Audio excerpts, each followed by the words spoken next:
বন্ধুরা নমস্কার। আজকে নিয়ে হাজির হলাম আপনাদের সামনে। এই যে মিষ্টি কুমড়ো পাতা দিয়ে কাঁঠালের বীজ দিয়ে শীতলের বড়া করব। এই যে প্রথম পাতাগুলো গাছ থেকে এনে ধুয়ে রেখেছি, আর কাঁঠালের বীজগুলো এই যে সিদ্ধ করে রেখে দিয়েছি। এগুলো ভেঙে এভাবে টিপে ভেঙে লাবো সবগুলো।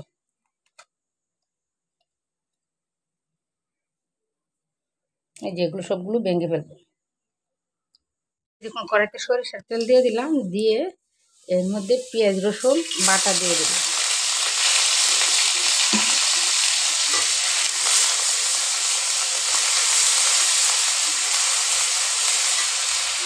এর মধ্যে শীতলগুলো দিয়ে দিলাম।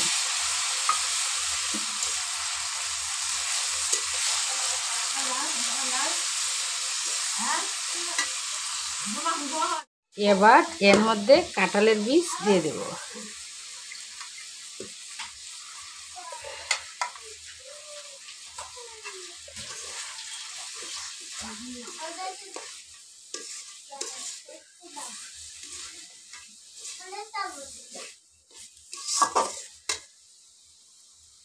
সবগুলো পাতায় ভর্তা দিয়ে দিলাম। এবার পাতাগুলো এভাবে মুড়িয়ে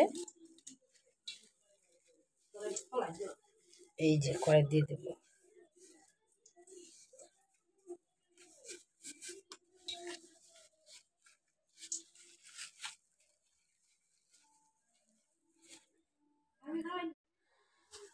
এই যে সবগুলো বড়া এবার কড়াইতে দিয়ে দেবো।